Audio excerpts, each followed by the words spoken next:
नमस्कार।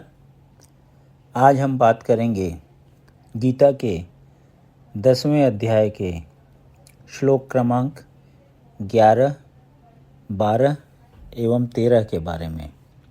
तेषामेवानुकंपार्थमहं ज्ञानजं तमः नाशयाम्यात्मभावस्थो ज्ञानदीपेन भास्वता। मैं उन पर विशेष कृपा करने के हेतु उनके हृदयों में वास करते हुए ज्ञान के प्रकाशमान दीपक के द्वारा अज्ञानजन्य अंधकार को दूर करता हूँ। जब भगवान चैतन्य बनारस में हरे कृष्ण महामंत्र के कीर्तन का प्रवर्तन कर रहे थे तो हजारों लोग उनका अनुसरण कर रहे थे। तत्कालीन बनारस के अत्यंत प्रभावशाली एवं विद्वान प्रकाशानंद सरस्वती उनको भावुक कहकर उनका उपहास करते थे। कभी कभी भक्तों की आलोचना दार्शनिक यह सोचकर करते हैं कि भक्तगण अंधकार में हैं और दार्शनिक दृष्टि से भोले भाले भावुक हैं, किंतु यह तथ्य नहीं है। ऐसे अनेक बड़े बड़े विद्वान पुरुष हैं जिन्होंने भक्ति का दर्शन प्रस्तुत किया है, किंतु यदि कोई भक्त उनके इस साहित्य का या अपने गुरु का लाभ ना भी उठा पाए और यदि वह अपनी भक्ति में एकनिष्ठ रहे तो उसके अंतर से कृष्ण स्वयं उसकी सहायता करते हैं। अतः कृष्ण भावनामृत में रत एकनिष्ठ भक्त ज्ञान रहित नहीं हो सकता। इसके लिए इतनी ही योग्यता चाहिए कि वह पूर्ण कृष्ण भावनामृत में रहकर भक्ति संपन्न करता रहे।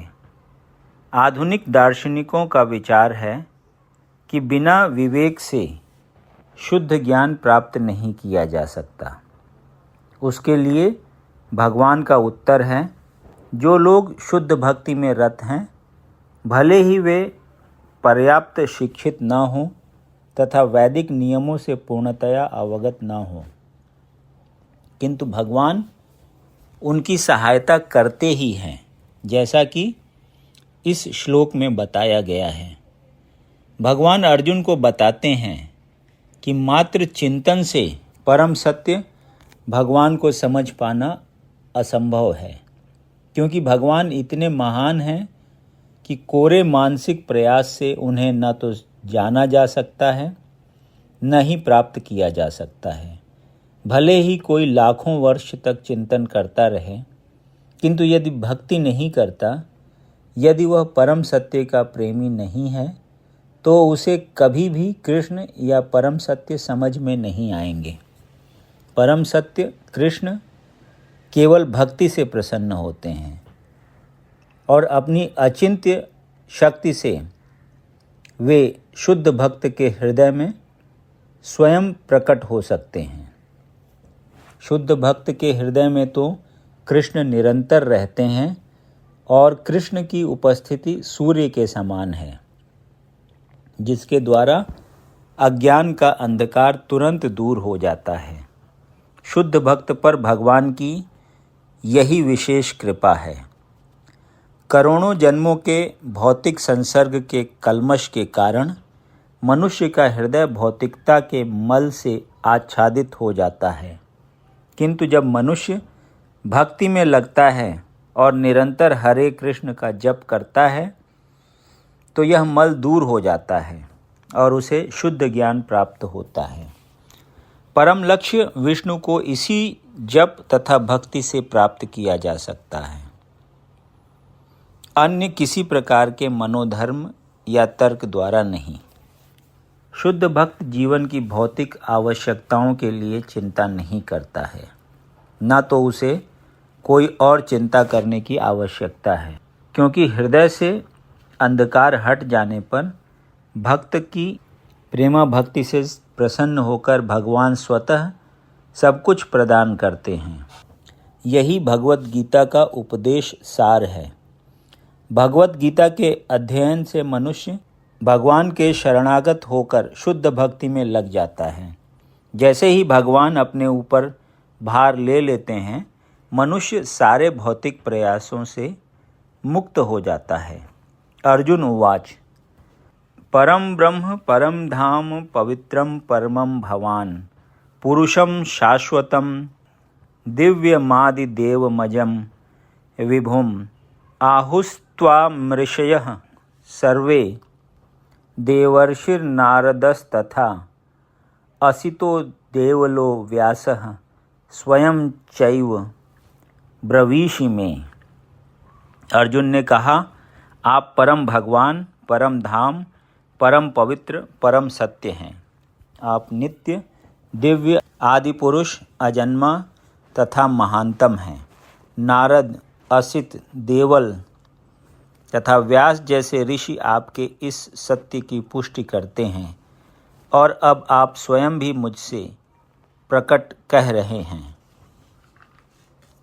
तात्पर्य: इन 2 श्लोकों में भगवान आधुनिक दार्शनिक को अवसर प्रदान करते हैं, क्योंकि यहाँ यह स्पष्ट है कि परमेश्वर जीवात्मा से भिन्न है। इस अध्याय के 4 महत्वपूर्ण श्लोकों को सुनकर अर्जुन की सारी शंकाएं जाती रहीं और उसने कृष्ण को भगवान स्वीकार कर लिया। उसने तुरंत ही उद्घोष किया, आप पर ब्रह्म हैं। इसके पूर्व कृष्ण कह चुके हैं कि वे प्रत्येक वस्तु तथा प्रत्येक प्राणी के आदि कारण हैं। प्रत्येक देवता तथा प्रत्येक मनुष्य उन पर आश्रित है। वे अज्ञानवश अपने को भगवान से परम स्वतंत्र मानते हैं। ऐसा अज्ञान भक्ति करने से पूरी तरह मिट जाता है। भगवान ने पिछले श्लोक में इसकी पूरी व्याख्या की है। अब भगवत कृपा से अर्जुन उन्हें परम सत्य रूप में स्वीकार कर रहा है, जो वैदिक आदेशों के सर्वथा अनुरूप है। ऐसा नहीं है कि परम सखा होने के कारण अर्जुन कृष्ण की चाटुकारी करते हुए उन्हें परम सत्य भगवान कह रहा है। इन 2 श्लोकों में अर्जुन जो भी कहता है उसकी पुष्टि वैदिक सत्य द्वारा होती है। वैदिक आदेश इसकी पुष्टि करते हैं कि जो कोई परमेश्वर की भक्ति करता है वही उन्हें समझ सकता है, अन्य कोई नहीं। इन श्लोकों में अर्जुन द्वारा कहे शब्द वैदिक आदेशों द्वारा पुष्ट होते हैं। केन उपनिषद में कहा गया है कि पर ब्रह्म केवल वस्तु के आश्रय हैं और कृष्ण पहले ही कह चुके हैं कि सारी वस्तुएं उन्हीं पर आश्रित हैं। मुंडक उपनिषद में पुष्टि की गई है कि जिन परमेश्वर पर सब कुछ आश्रित है उन्हें उनके चिंतन में रत रहकर ही प्राप्त किया जा सकता है। कृष्ण का यह निरंतर चिंतन स्मरणम है, जो भक्ति की 9 विधियों में से है।